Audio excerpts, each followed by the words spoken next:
Cantique des cantiques. On est dans un passouk qui dit qui naît à Stavava. Voilà, le printemps est passé. À Geshem, Chalaf alachlo. Maintenant on a la pluie qui est partie aussi. À Nitzanim, Niruba. Maintenant il faut comprendre pourquoi on parle d'automne, de pluie, et après on parle des premiers bourgeons. Et les bourgeons, c'est quoi? C'est le début d'une fleur, le début d'une vie. C'est ce qu'on fait à la prière. Oui, du Kourim. C'est Tobi Shvat.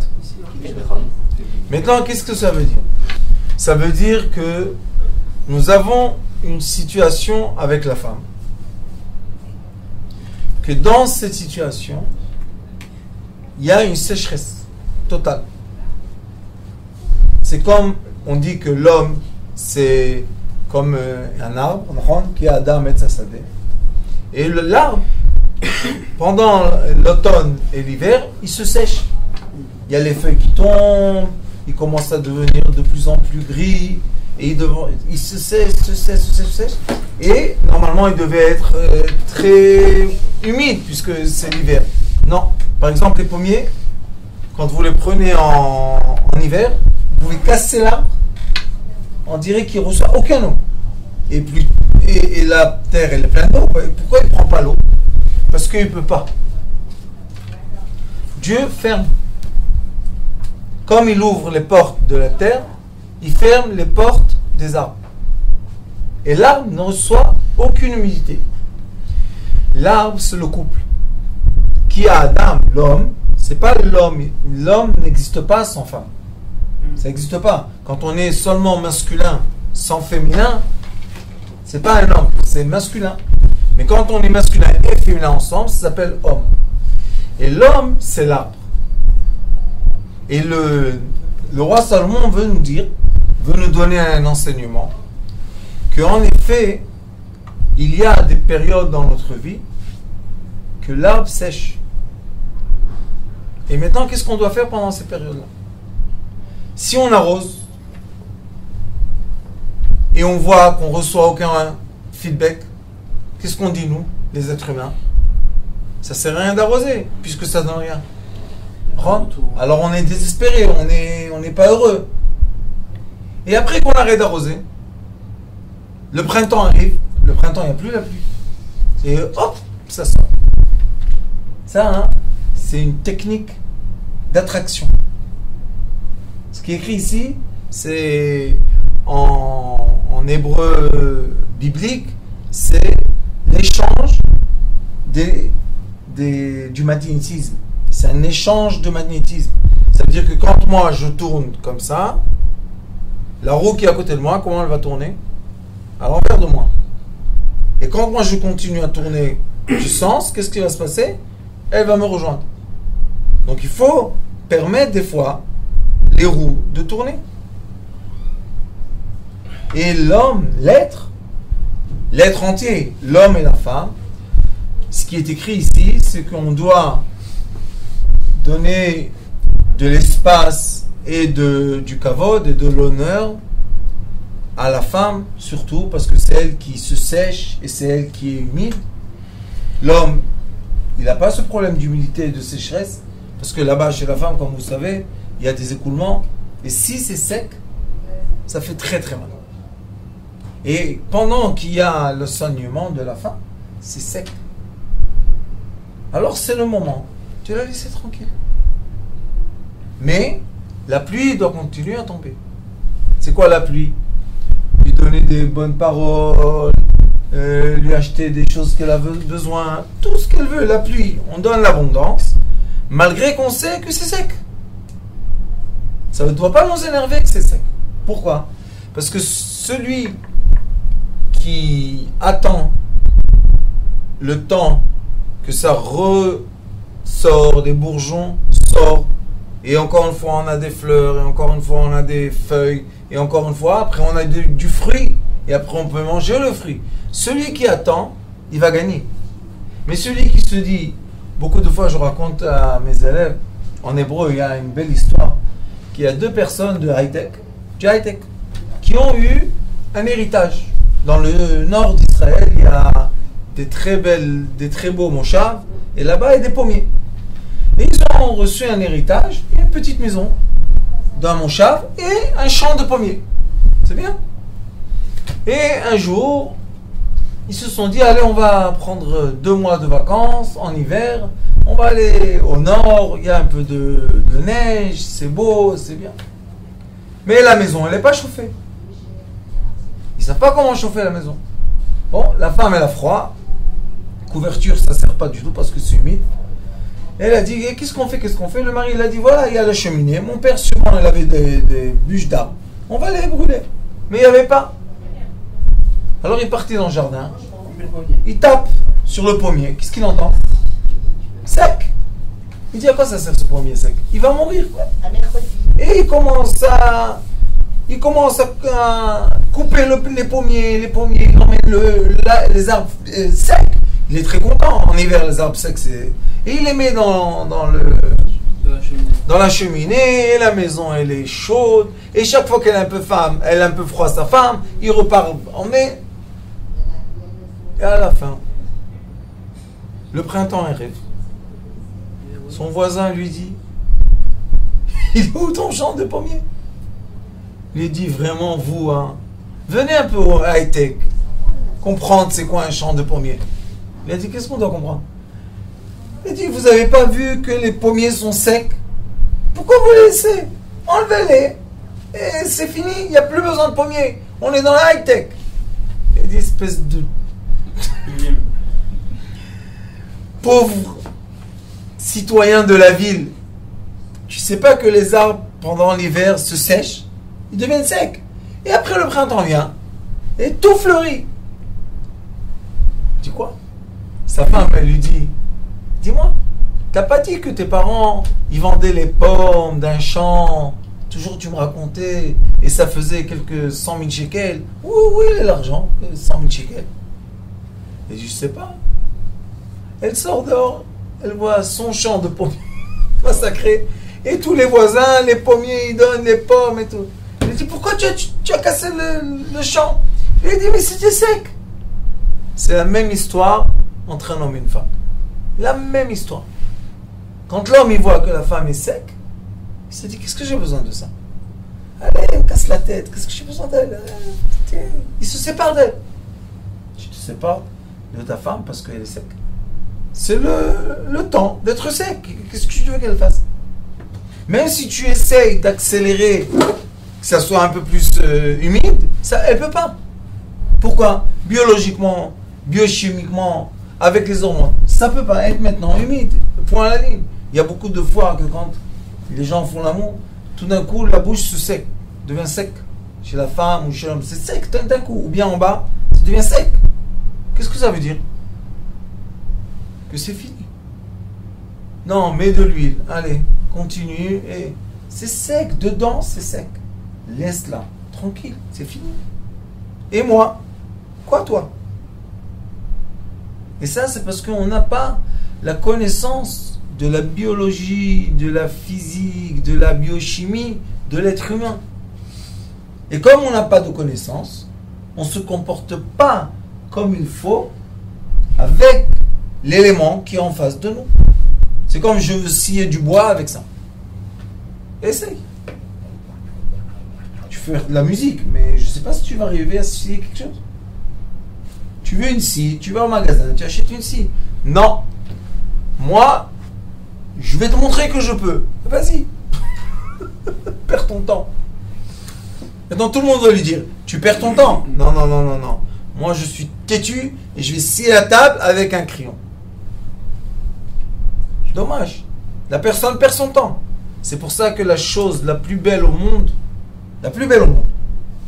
c'est da'at. Da'at, c'est connaissance.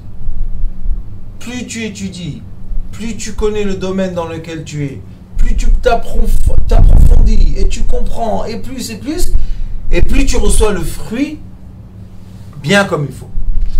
Moins tu connais, tu es ignorant et tu cherches les fruits, il n'y a plus d'arbres. Où sont les fruits? Il n'y a plus d'arbres, il n'y a plus, tu as tout scié. Maintenant, il faut attendre le printemps, qu'une tige sorte de l'arbre et grandisse et prenne son temps et devienne un nouveau tronc pour avoir des nouvelles tiges. Mais ça prend maintenant 2, 3, 4 ans. La même chose entre l'homme et la femme. On doit savoir qu'on doit reconnaître, et c'est pour ça que moi, ça me... Je sais pas comment dire ça, mais je suis très choqué des gens qui disent « Moi je sais ».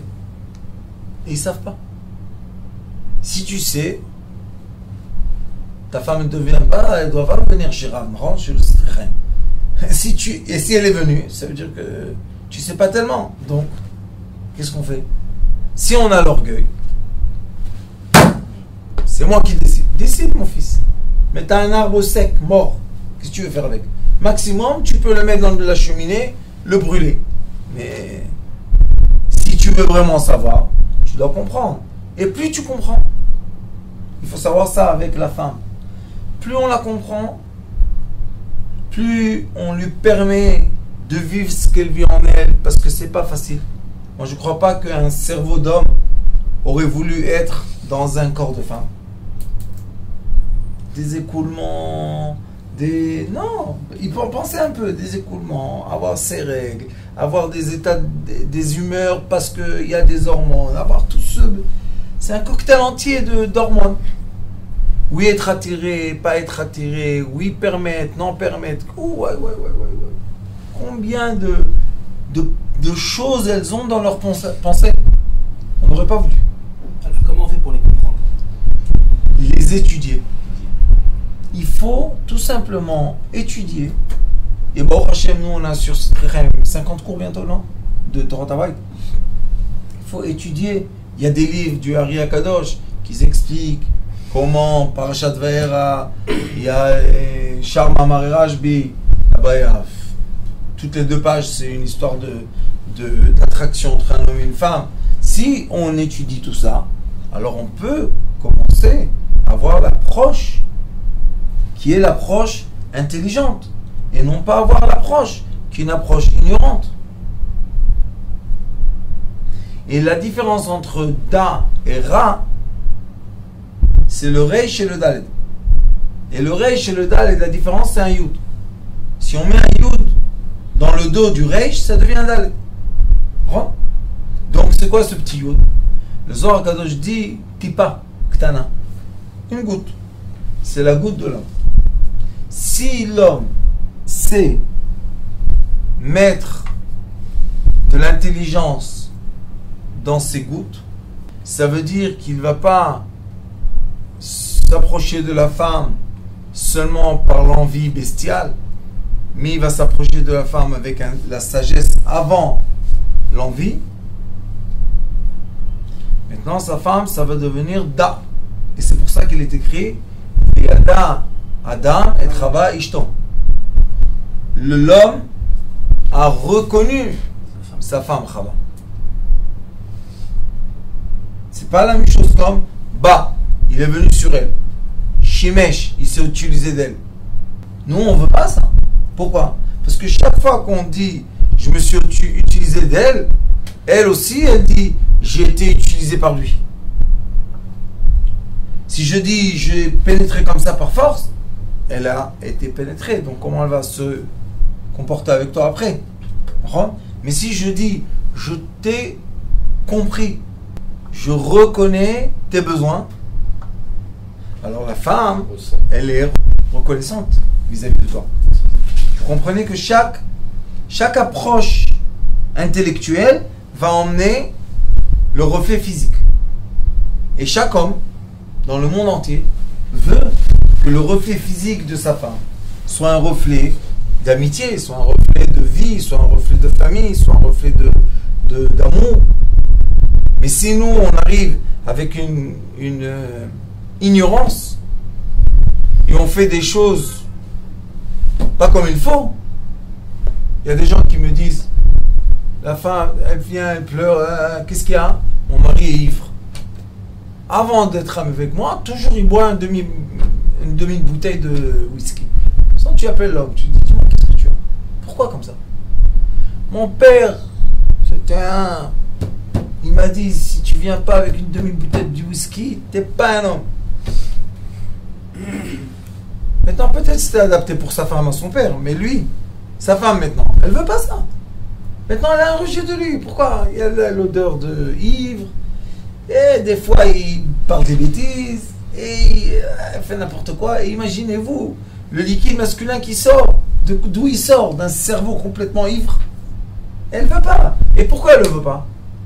Parce qu'à la fin, c'est elle l'arbre. Où pousse l'arbre? Dans ton corps à toi? Non. Dans son corps à elle. Elle veut pas un arbre ivre dans son corps, ça la dérange. Et lui, il est énervé avec elle. Toi, t'es pas une femme, t'es pas... Non seulement elle est avec toi, elle te supporte, et encore t'as de quoi parler. Il faut comprendre que nous sommes dans une époque du monde, des 6000 années du monde, que ça s'appelle l'époque de la lumière. Et cette époque-là, c'est parce que les bougies maintenant de Shabbat doivent être allumées. Vous savez qu'on allume les bougies de Shabbat avant le coucher du soleil. Donc maintenant, si on prend les rapports de temps des 6000 ans, on est vraiment proche des bougies de Shabbat. C'est pour ça que maintenant la conscience de l'être humain monte. Elle monte. Elle monte à quoi? Elle monte à la lumière. Donc c'est vrai qu'avant, il y avait de certains comportements avec la femme qui ne sont pas les comportements d'aujourd'hui. C'est vrai. On ne peut pas dire que mon grand-père se comporte comme moi. Ni ma grand-mère. C'est une période. Eux, ils étaient loin de Shabbat 100 ans. Nous, on est proches 222 ans. Ça veut dire qu'on s'est rapproché de 100 ans de Shabbat. Alors comment on va se comporter? On est obligé d'évoluer. Et c'est pour ça que le roi Salomon, quand il nous a donné les secrets de l'amitié, il a dit Anitzanim niru ba'aretz et azamir igia vekol hator nishma be'artzenu. C'est quoi un tor? Le tor, c'est le mari de la pigeonne. C'est le pigeon et la pigeonne. Maintenant, le pigeon et la pigeonne n'ont pas la bile. C'est le seul animal sur Terre qui n'a pas la bile. C'est pour ça qu'ils restent en couple toute leur vie. Et la bile, c'est quoi? La bile représente la colère. Donc si elle dit Anitzanim niru ba'aret, ça veut dire que chez elle, on a maintenant, elle fleurit. Et azamir igia.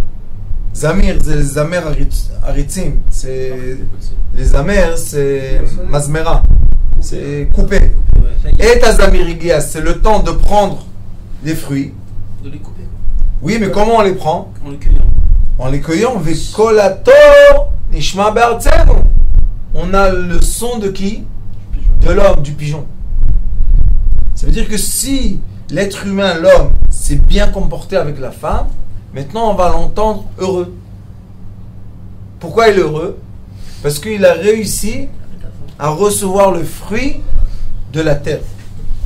Et comment il a reçu le fruit de la terre? Il a permis la terre le repos. Il a permis à l'arbre son repos. Il n'a pas insisté. Et vous savez que les femmes, c'est très facile. On insiste un peu, elles permettent. Mais sauf que quand on était avec elle, quand on a insisté, c'est pas quand on était avec elle, quand elle nous a voulu. Ah oui. Pas la même chose. C'est normal. Alors nous, d'après l'enseignement de Sidrei Chaim, du Tzaddik, et d'après ce qu'on a étudié dans la Torah, de la Kabbalah, et je vous ai déjà dit ça, qu'il y a 60 ans peut-être, les hommes et les femmes ne dormaient pas ensemble dans la même chambre. Ça c'est une invention, je ne sais pas d'où il en est, mais c'est une mauvaise invention. Ils ne dormaient pas ensemble dans la même chambre. Avant là-bas, à Tunis, au Maroc, au Yémen, même chez les Ashkénazes, on ne dormait pas dans la même chambre. Et même j'ai trouvé des preuves dans la halakha qui expliquent, pour eux c'était simple que la femme ne dort pas avec l'homme. Et dans le Chot Yom Kippourim, il est écrit qu'on met une bougie dans la chambre de la femme Becheder Shela, pour ne pas venir faire avec elle l'acte. Il y a une sorte de compréhension qui dit que l'homme ne doit pas dormir tout le temps dans la chambre de la femme. Une signification. Oui, Pourquoi? on ne veut pas. Pourquoi? On a déjà expliqué beaucoup dans les cours, mais la femme, c'est un fruit de désir. Et elle le sait que c'est un fruit de désir. Tout son corps, l'estrogène, vous savez qu'est-ce qu'elle fait dans le corps? L'estrogène arrondit le corps. L'estrogène fait que le corps d'une femme est rond. Le corps d'un homme, il est sec. Les muscles, il n'y a pas. Quand un homme commence à prendre de l'estrogène, il devient rond. C'est pour ça qu'il a la poitrine, pas comme l'homme.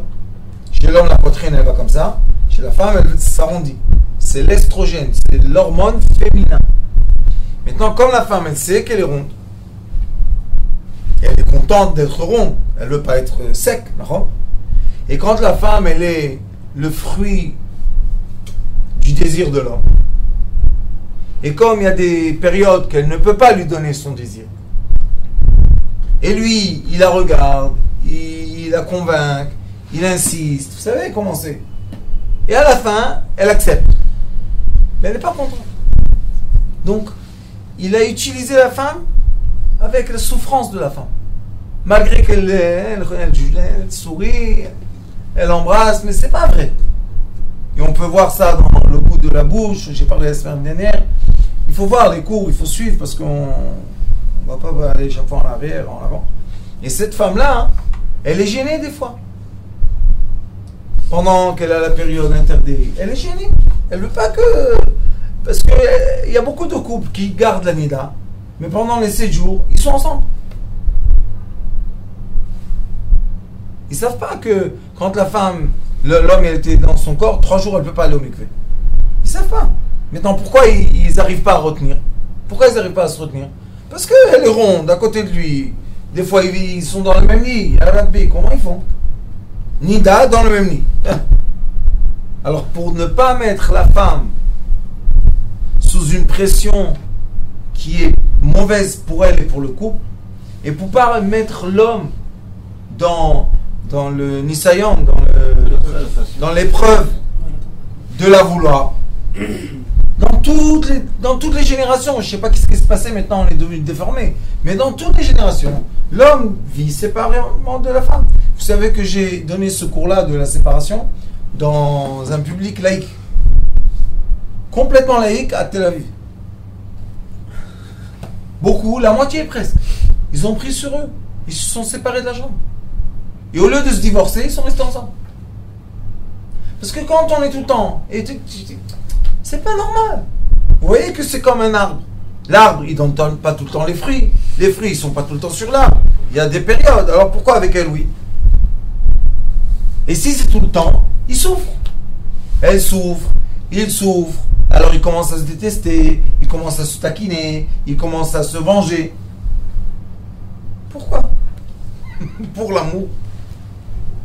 C'est triste, vous savez, des fois, l'ignorance emmène l'être humain à se comporter de telle façon que je ne pense pas qu'il y ait un autre mot qu'on peut exprimer que la tristesse. C'est triste. La preuve est que si l'homme aurait attendu avec son arbre, comme il est écrit ici, Vekol hator nishma be'artzenu. C'est quoi Kol hator nishma be'artzenu? Le son, écoutez bien, c'est très profond. Le son du pigeon retentit dans la terre. Be'artzenu, quelle terre? Celle de la femme. Dans le corps de la femme. Comme bébé, quoi. Non, Non. c'est le son à lui. Le son de l'homme. Quand lui, il tire la flèche et il fait rentrer dedans le liquide masculin, ce liquide masculin-là, si elle était heureuse, contente, il va rebondir dans son corps. Et quand il va rebondir dans son corps, elle va être attirée par lui tout le temps. Elle va être amoureuse de lui, elle va le respecter, elle va vouloir le contenter. Mais malheureusement, il y a des couples que la femme, elle fait sortir, il est écrit dans le Zohar HaKadosh, Meduchrim. Elle fait sortir de son corps un liquide intérieur qui tue le liquide masculin. Pourquoi? Elle ne veut pas de lui. Alors pourquoi ça sert d'être avec la femme? Et à la fin, tu reçois une femme qui est aigre, une femme qui n'est pas contente. À quoi ça sert? Qu'est-ce qu'on a besoin de ça? Alors c'est pour ça qu'elle dit la femme, Vekol ator nishma be'artzenu. Je vais rebondir ta voix. Et il y a un sujet dans le Zohar HaKadosh qui dit, qu'est-ce qu'un homme fait quand il se marie avec une veuve? Pourquoi? Parce qu'on dit que dans la veuve, il y a encore la vibration de l'homme du premier mari. Maintenant, si elle n'a pas fait un tikkun almana, si elle n'a pas fait un tikkun pour enlever son onde, l'autre qui va rentrer, comme ça écrit dans le Zohar, ils vont se battre. Et elle va être malade. Ou là. Toute cette partie va être malade. Un des organes va commencer à être malade. Pourquoi elle est malade? Parce qu'on n'a pas fini un, l'autre il vient. Le premier, il faut le sortir. Et il y a un tikkun pour faire ça. C'est s'appelle tikkun almana. On enlève le premier pour que la veuve puisse se remettre ensemble. Mais tant qu'il n'est pas sorti, la pauvre, elle ne peut rien faire. Elle est emprisonnée. Ça veut dire qu'on a la preuve que le kol ator nishma be'artzenu, que le son du mari, le battement, le rythme du mari est encore dans son corps. C'est très très profond ça. Et des fois, c'est une fille qui était avec un garçon, elle a quitté, après elle était avec un autre, ils se sont disputés, mais elle ne comprend pas pourquoi. Chaque fois qu'elle est avec quelqu'un, ils se disputent. C'est parce qu'elle a le premier, elle a le deuxième. Deuxième, ils se disputent deux, maintenant vient le troisième. Eh, c'est ma place, boum boum boum. Bien le quatrième, c'est ma place. Imaginez-vous, la cinquième, sixième, septième. Ça, elle est complètement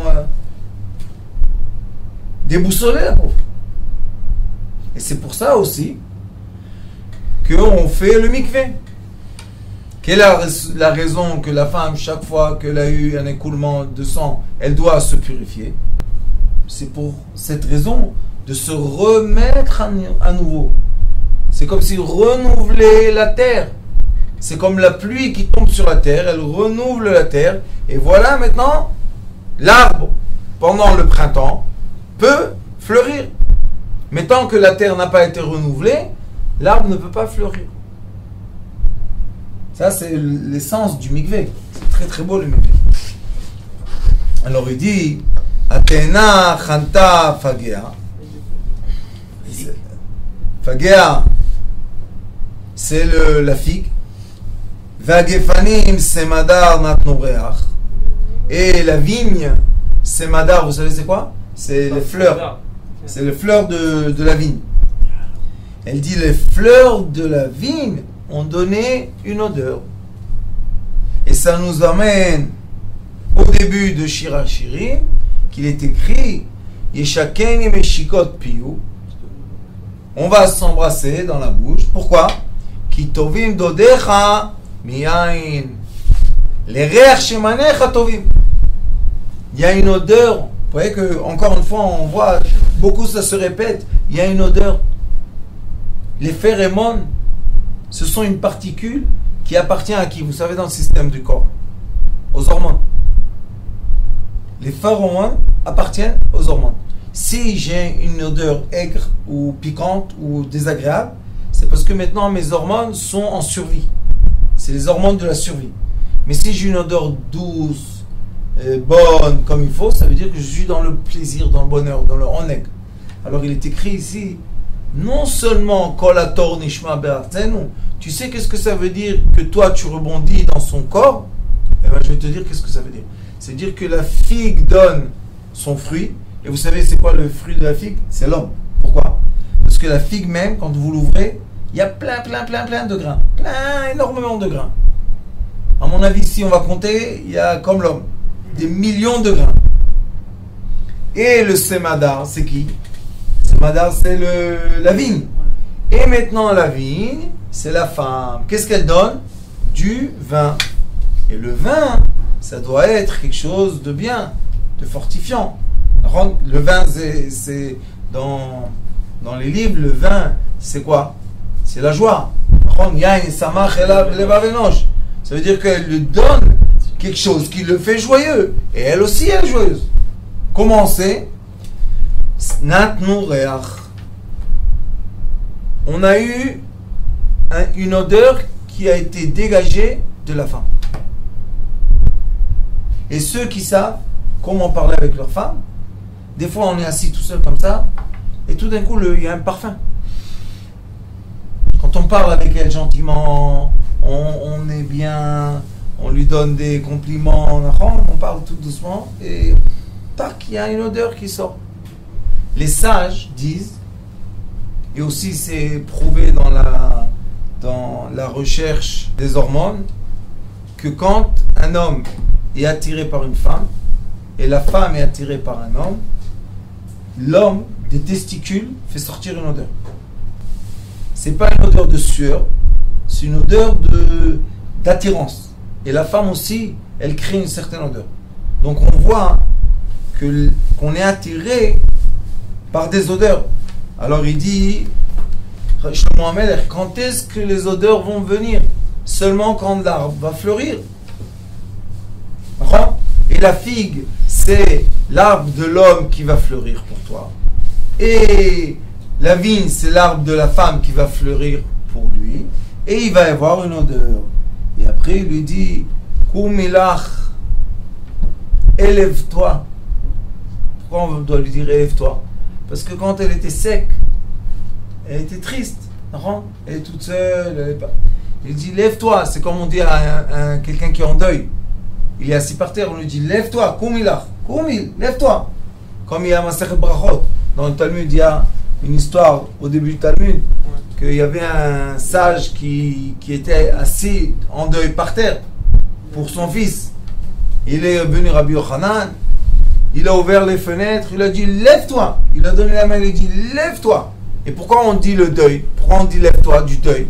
Parce qu'on a déjà dit, expliqué ici, que quand il y a une ovule qui est sortie dans l'utérus, elle n'a pas fécondé, la femme, elle n'est pas contente toujours. Elle a des états d'esprit comme ça, des humeurs, pas tellement. Laisse-la. Mais après, que c'est fini, et elle est partie se purifier, lève-toi. Et non pas seulement Koumilach, Rayati, Yafati, Ulchilach. Rayati, Yafati, Ulchilach. C'est quoi Rayati? C'est une femme. Yafati, ma belle. Ulchilach, part pour toi. ça veut dire quoi part pour toi? Monte pour toi. Ton cheminement. L'echilach, c'est va dans ton chemin. L'echilach, la shelach. C'est quoi ça, c'est son chemin à elle? Le cheminement de quoi? Du plaisir. Donc vous voyez que si on va respecter l'échange, le déroulement physique, biologique, biochimique, on peut élever la femme. Et après, vous savez qu'est-ce qui se passe? D'après la sagesse des hormones, quand elle a plaisir, toi tu sors un hormone de plaisir. Elle monte, tu montes. Elle monte, tu montes. Elle monte, tu montes. Plus tu la fais monter, plus tu montes toi-même. Donc maintenant, on a le monde à l'envers. Où on étudie comme ça. Et maintenant, c'est la femme, l'echilach, c'est son cheminement qui va nous emmener en haut. Ou bien il y a des hommes qui disent, non, ma putain, tu vas me contenter à moi. Et tu vas avoir plaisir d'après ce que moi j'ai plaisir. Combien de temps un homme peut avoir plaisir? Combien de temps? Rien du tout. On n'a même pas les récepteurs sur le corps pour les avoir. On n'a pas. Combien de temps? Tac. Mais une femme, combien de fois elle peut rebondir, et rebondir, et rebondir, et rebondir, et rebondir, et rebondir. Les femmes fontaines, ça va très très loin. L'homme, il est content comme ça, ou il est content quand elle lui fait plaisir? Comme j'ai eu des couples qui ont vécu la vie qu'on fait plaisir à l'homme, Et après, ils sont passés à la vie qu'on fait plaisir à la femme. Et après, je leur ai demandé, vous êtes prêts de retourner à l'autre vie? Les hommes ont dit non. Les femmes, vous savez, mais les hommes, ils ont dit non. Pourquoi? Dans la première vie, on s'occupait de toi, on te faisait tout ça. T'es content? Non, j'étais pas content. Pourquoi t'étais pas content? Parce que c'est pas possible. Le Zohar HaKadosh dit que le bonheur de l'homme dépend du bonheur de la femme. Et je vais répéter ça beaucoup de fois pour que vous compreniez. L'hormone ocytocine de la femme, qui s'appelle l'hormone de l'amour et l'hormone du plaisir, cette hormone-là est déclenchée chez l'homme qui va lui permettre de tirer la flèche. Et c'est pour ça que des fois on est avec la femme, on peut rentrer et sortir. Ça avance nulle part. On arrête parce que ça y est, c'est sec. Et qu'est-ce qu'il y a eu? Si on est un couple bien uni, elle va te dire le lendemain matin, tu m'excuses d'être comme ça. Qu'est-ce qui s'est passé? J'étais trop perturbé. J'avais un souci qui me sait pas vraiment me lâcher avec toi. Donc elle n'a pas eu l'ocytocine qui est sortie. Et nous, on n'a pas réussi à tirer la flèche. Ça veut dire que le cheminement qui est écrit ici, ou l'écrit, l'art. Je veux que toi, tu te détendes et tout, mais toi, dans ton plaisir, si vous allez réussir à comprendre ce que j'ai dit, votre vie va changer. Pourquoi? Parce que jusqu'à maintenant, c'était comme ça, maintenant ça va être à l'envers. Mais aussi le plaisir va changer. Deux déceptions, pourquoi? Parce que c'est sorti trop vite, avant, après. C'est ennuyant, non? C'est la journée à penser. Quand c'est pas sorti, quand c'était... Mais quand on est dans ce cheminement-là du plaisir de la femme, on peut être avec elle 1 heure, 2 heures, 3 heures, pas de problème. Parce que c'est son cheminement. Mais quand on est dans notre cheminement, on vient, fini. Et après, si l'homme ferait ce qui est écrit dans le Talmud, il aurait recommencé. Mais combien d'hommes il y a qui peuvent recommencer? On n'est plus dans les époques d'avant qui pouvaient 2 ou 3 fois la nuit. On est une époque faible. Non. Alors suis le cheminement du roi Salomon. Baruch Adonai l'olam. Amen.